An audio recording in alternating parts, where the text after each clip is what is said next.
Bismillahirrahmanirrahim. Assalamualaikum warahmatullahi wabarakatuh. Perkenalkan, saya Mauda Safitri.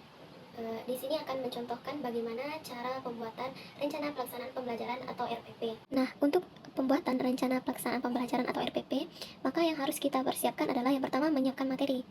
Nah, di sini kami menyiapkan materi untuk PAI SMA kelas 1 semester ganjil, yaitu bertemakan berbusana muslim dan muslimah merupakan cermin kepribadian dan keindahan diri. Yang kedua yaitu mempersiapkan kerangka yang akan dibuatkan ke rencana pelaksanaan pembelajaran. Nah, seperti ini.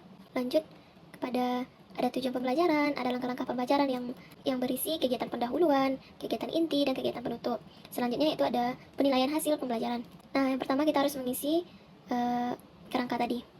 Mengisi kerangka tadi yaitu ada satuan pendidikan, kelas atau semester, tema pembelajaran, pembelajarannya apa, dan alokasi waktu untuk pembelajaran tersebut. Selanjutnya, tujuan pembelajaran apa yang akan dicapai oleh peserta didik saat proses pembelajaran. Nah, mungkin tujuannya seperti bagaimana peserta didik memahami bagaimana berpakaian syariat sesuai dengan syariat. Yang kedua, menunjukkan busana sesuai dengan syariat Islam, serta peserta didik tersebut terbiasa dalam menggunakan busana muslim dan muslimah. Dalam kegiatan pendahuluan, biasanya seorang guru akan melakukan pembukaan dengan salam dan berdoa, yaitu dan mengaitkan materi pembelajaran dengan kehidupan nyata peserta didik. Selanjutnya yaitu menyampaikan motivasi terkait materi berbusana muslim dan muslimah yang merupakan cermin kepribadian dan keindahan diri.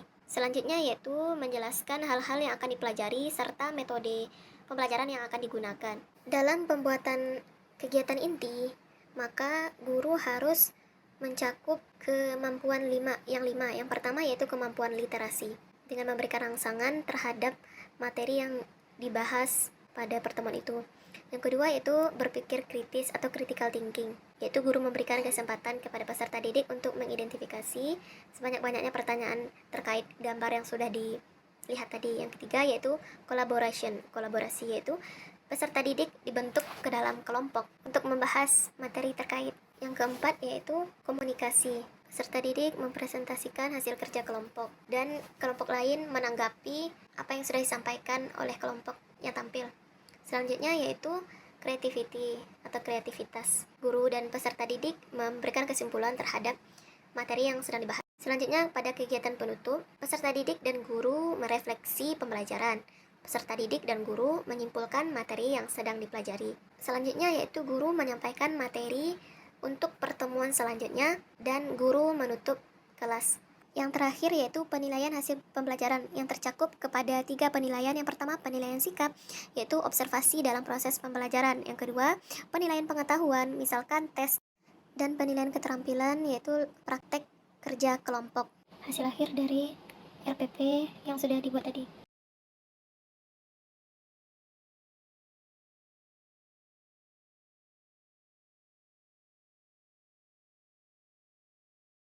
Di sini saya akan menjelaskan tentang model pembelajaran problem-based learning. Model pembelajaran berbasis masalah merupakan pembelajaran yang menggunakan berbagai kemampuan berpikir dari peserta didik secara individu maupun berkelompok, serta lingkungan nyata untuk mengatasi permasalahan sehingga bermakna, relevan, dan kontekstual. Dan adapun tujuan dari problem-based learning ini adalah untuk meningkatkan kemampuan dalam menerapkan konsep-konsep pada permasalahan baru atau permasalahan yang nyata. Pengintegrasian konsep higher order thinking skills atau HOTS, keinginan dalam belajar, mengarahkan belajar diri sendiri dan keterampilan. Nah, adapun karakteristik yang tercakup dalam problem based learning ini antara lain, guru biasanya menggunakan masalah sebagai awal pembelajaran. Dan yang kedua, biasanya masalah yang digunakan ini merupakan masalah dunia nyata yang disajikan secara mengambang atau belum selesai gitu, belum clear. Yang ketiga, masalah biasanya menuntut perspektif majemuk atau multiple perspektif. Keempat, masalah membuat pembelajar tertantang untuk mendapatkan pembelajaran di ranah pembelajaran yang baru. Dan yang kelima, sangat mengutamakan belajar mandiri. Yang keenam, memanfaatkan sumber pengetahuan yang bervariasi, tidak dari satu sumber saja maupun banyak. Dan yang terakhir, pembelajarannya kolaboratif, komunikatif, dan kooperatif.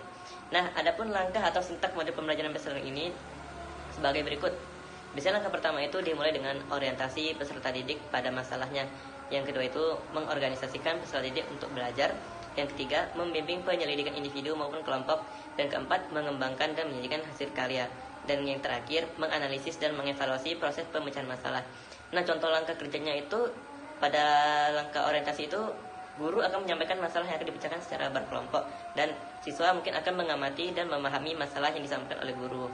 Yang kedua itu mengorganisasikan peserta didik untuk belajar. Guru memastikan setiap anggota kelompok memahami tugasnya masing-masing.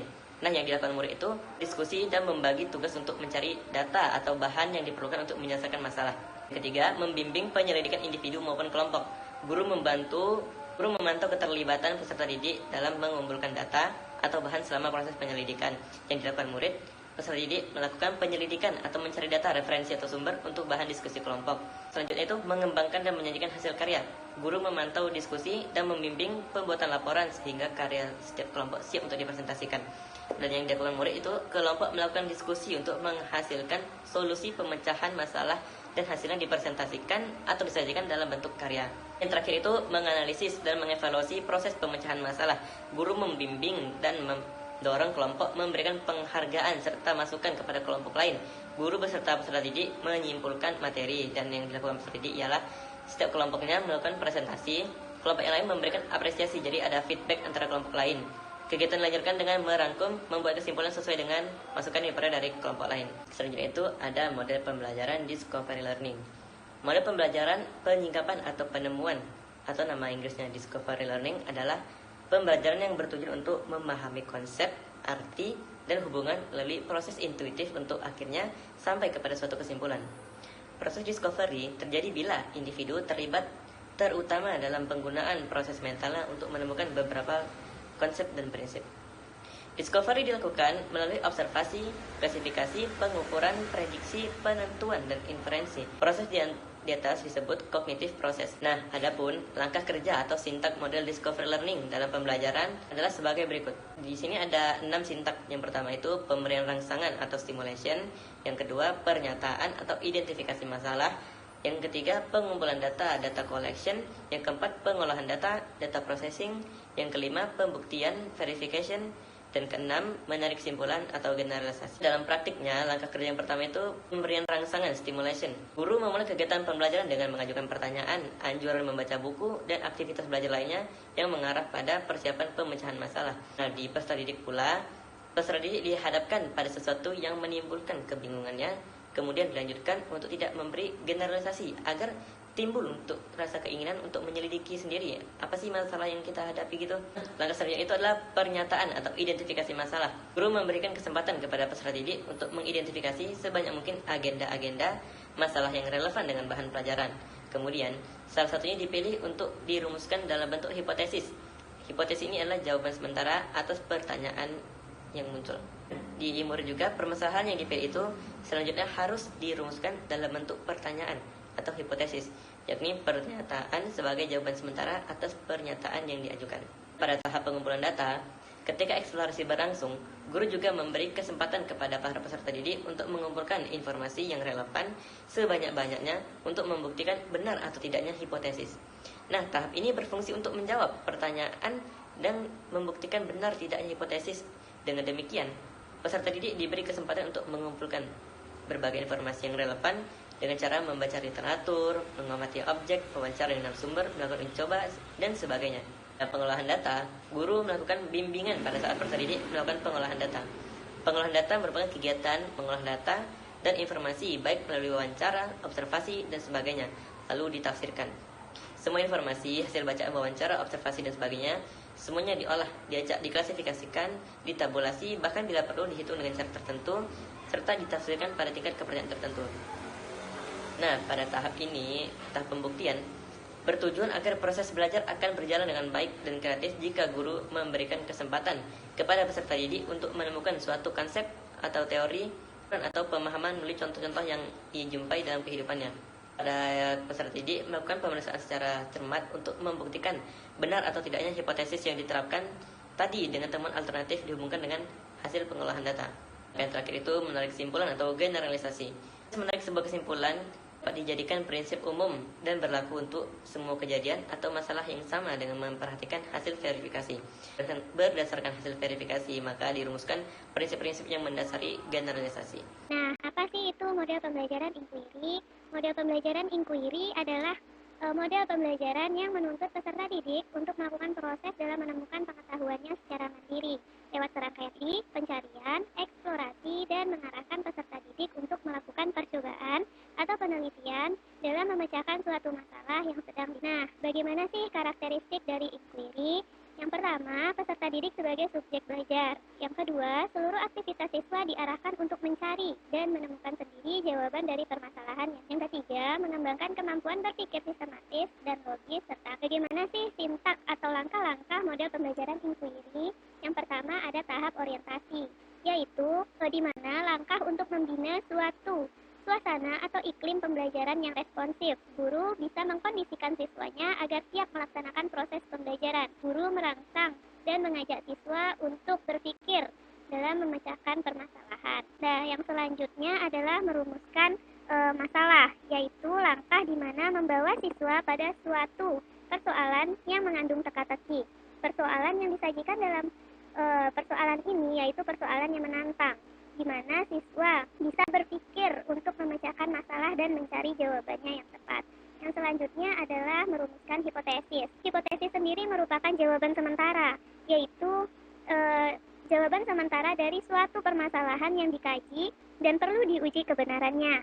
Perkiraan sebagai hipotesis bukan sembarang perkiraan, tetapi harus memiliki landasan berpikir yang kokoh, sehingga hipotesis yang dimunculkan itu bersifat rasional dan logis. Selanjutnya adalah tahap pengumpulan data, di mana aktivitas ini menjaring informasi yang dibutuhkan untuk menguji hipotesis yang diajukan.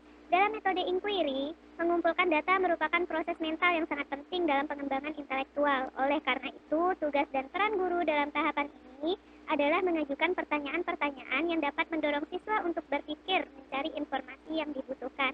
Serta guru dalam tahapan ini hanya sebagai fasilitator, bukan sebagai sumber belajar. Nah, yang selanjutnya adalah menguji hipotesis. Menguji hipotesis berarti proses menentukan jawaban yang dianggap diterima dengan data atau informasi yang diperoleh berdasarkan pengumpulan data. Yang terakhir adalah menarik kesimpulan. Nah, dalam merumuskan kesimpulan berarti proses mendeskripsikan temuan yang diperoleh berdasarkan hasil pengujian hipotesis.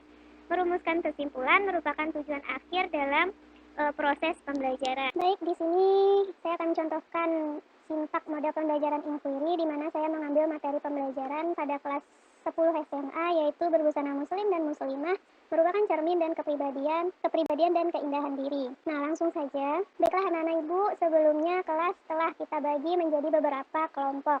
Nah, sebelum ibu masuk ke dalam pembelajaran, alangkah baiknya anak-anak ibu sudah duduk di dalam kelompok Ananda masing-masing. Pada pembelajaran kali ini, kita akan membahas mengenai berbusana muslim dan muslimah merupakan cermin kepribadian dan keindahan diri, di mana tujuan pembelajaran yang hendak kita capai ada 3, yaitu terbiasa berpakaian sesuai dengan syariat Islam, menunjukkan perilaku berpakaian sesuai dengan syariat Islam, dan menganalisis ketentuan berpakaian sesuai dengan syariat Islam.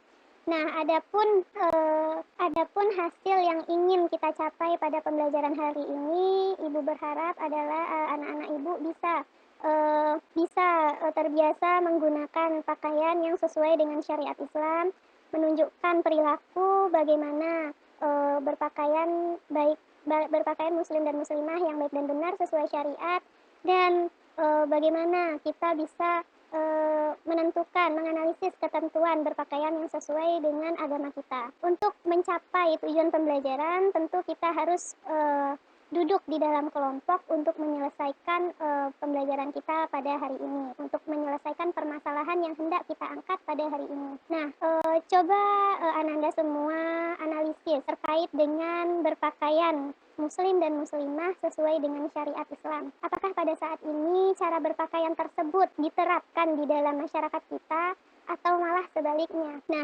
bagaimana menurut Ananda semuanya? Apakah ada yang bisa menyampaikan pendapatnya terkait hal tersebut? Setelah peserta didik menyampaikan pendapatnya, selanjutnya guru mengarahkan untuk anak-anak didik ini mengumpulkan data, mengumpulkan informasi. Adapun contohnya, baiklah anak-anak ibu semuanya, pertanyaan kalian atau pendapat kalian mengenai hal tersebut sudah ibu tampung dulu untuk menjawab pertanyaan atau masalah yang Ananda tanyakan tadi. Mari kita cari bersama-sama jawabannya di dalam sumber-sumber yang ada saat ini, baik itu berupa buku, majalah, artikel, internet, dan lain sebagainya.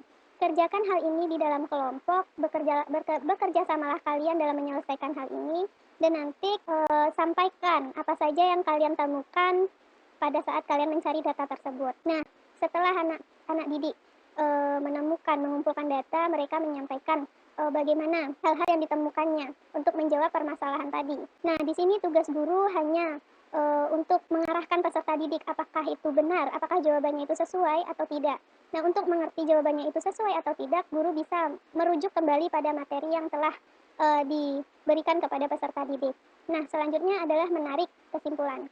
Baiklah anak-anak ibu, berdasarkan dari masalah, pengumpulan data, dan jawaban yang telah Ananda berikan semuanya, dapat kita tarik kesimpulan bahwa berpakaian muslim dan muslimah yang baik dan benar menurut syariat agama Islam pada saat ini nyatanya belum dapat dikatakan sempurna. Kenapa begitu? Karena hanya sebagian orang saja yang sesuai cara berpakaiannya sesuai dengan syariat agama kita. Selebihnya mereka hanya mengandalkan berbusana itu sebagai fashionable. Ia berhijab namun tidak menjulurkan hijabnya ke dada, tidak menutupi dadanya.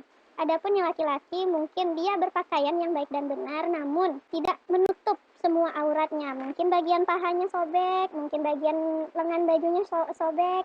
Nah, itu kan tidak menunjukkan perilaku berpakaian yang baik dan benar menurut syariat agama kita. Nah, mungkin dari situ kita dapat belajar bahwa sebaiknya kita sebagai umat muslim berpakaian yang baik dan benar sesuai menurut syariat agama kita. Bagi perempuan, julurkanlah hijabnya hingga ke dada, berpakaianlah yang baik, yang tidak transparan, tidak ketat, dan tidak mengundang syahwat laki-laki yang melihatnya. Nah, untuk yang laki-laki, berpakaianlah kalian sesuai dengan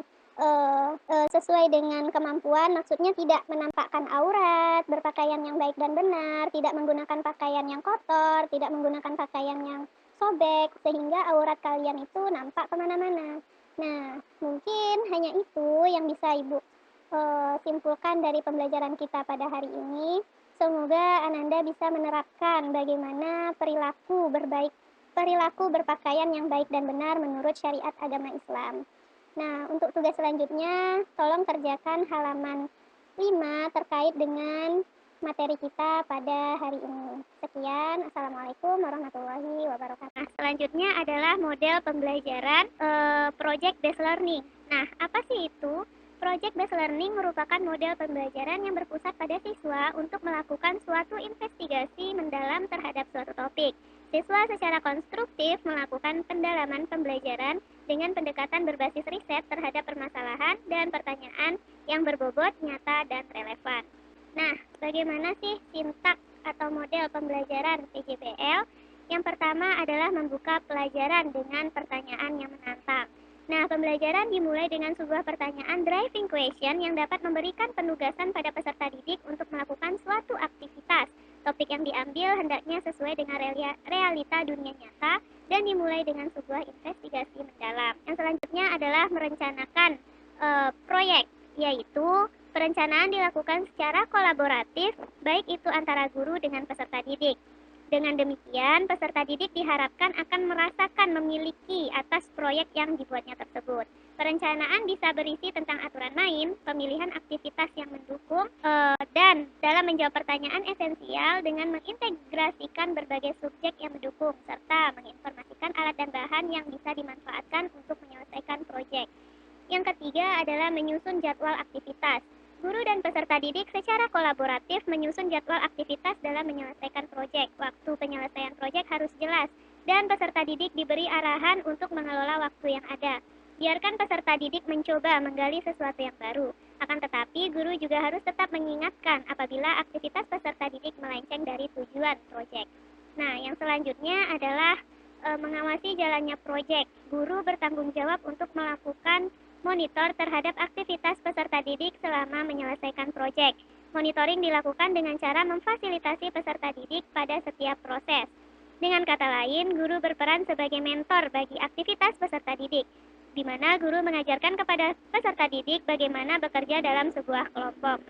Nah, selanjutnya adalah menguji hasil proyek atau presentasi proyek. Hal ini bisa dikatakan juga sebagai penilaian yang dilakukan untuk membantu guru dalam mengukur ketercapaian standar, berperan dalam mengevaluasi kemajuan masing-masing peserta didik, memberi umpan balik tentang tingkat pemahaman yang sudah dicapai oleh peserta didik, serta membantu guru dalam menyusun strategi pembelajaran berikutnya. Penilaian produk dilakukan saat masing-masing kelompok mempresentasikan produknya di depan kelompok lain secara bergantian. Nah, yang terakhir adalah evaluasi dan refleksi. Pada akhir proses pembelajaran, guru dan peserta didik melakukan refleksi terhadap aktivitas dan hasil proyek yang sudah dijalankan. Proses refleksi dilakukan baik secara individu maupun kelompok. Pada tahap ini, peserta didik diminta untuk mengungkapkan perasaan dan pengalamannya selama menyelesaikan proyek tersebut. Di sini saya akan mencontohkan sintak model pembelajaran PJBL.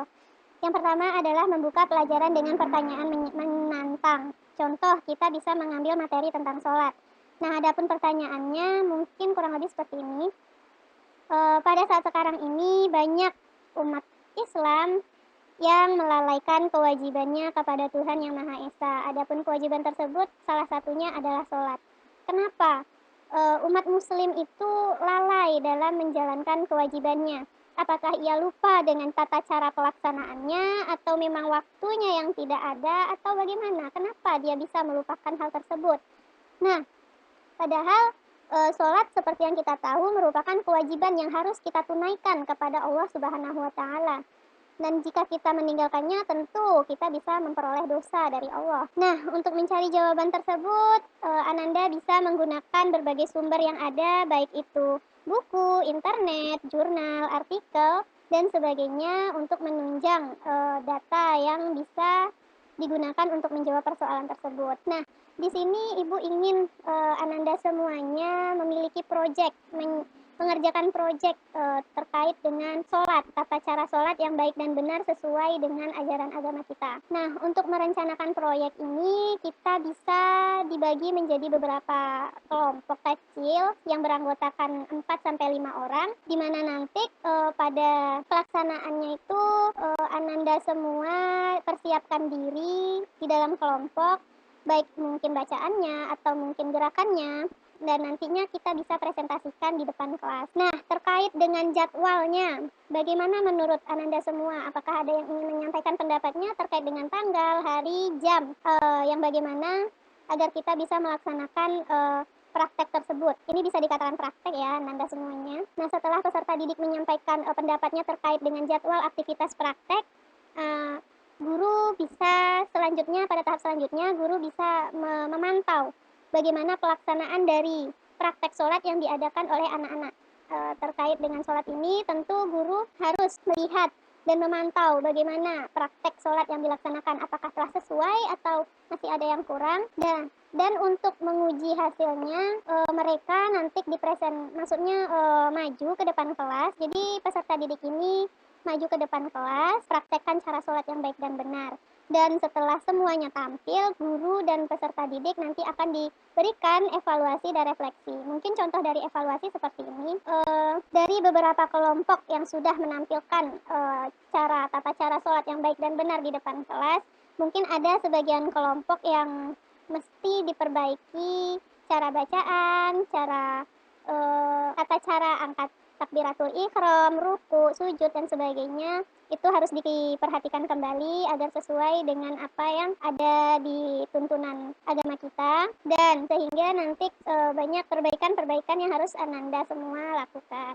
Tapi sudah bagus, Ananda semua sudah berani mempraktekkan bagaimana tata cara sholat itu, walaupun masih banyak kekurangan yang harus kita perbaiki. Nah, untuk refleksi, anak-anak ibu, kita kan semua manusia ini tidak ada yang sempurna. Kita manusia juga membutuhkan belajar yang baik dan benar. Jadi, harapan ibu, Ananda semuanya, mulailah belajar kembali bagaimana praktek sholat yang baik dan benar itu, agar nanti sholat kita bisa diterima oleh Allah Subhanahu wa Ta'ala. Terlepas itu kita bisa dapat pahala atau bagaimana, namun untuk memperbaiki hal tersebut adalah suatu langkah yang baik untuk kedepannya. Mungkin itu saja contoh yang bisa saya sampaikan. Kalau kurang lebihnya saya mohon maaf. Terima kasih. Penilaian adalah upaya yang dilakukan untuk mengetahui tindakan apakah peserta didik tersebut telah mencapai tujuan pembelajaran atau tidak. Atau bisa dibilang juga penilaian itu menjadi tolak ukur atas proses belajar siswa selama ini. Kedua ranah ini tidak asing di telinga para pendidik karena dalam tujuan pembelajaran itu pasti diarahkan setiap peserta didik untuk menguasai ranah tersebut. Nah, sekarang saya akan menjelaskan cara singkat mengenai deskripsi dari kedua ranah tersebut. Yang pertama yaitu afektif.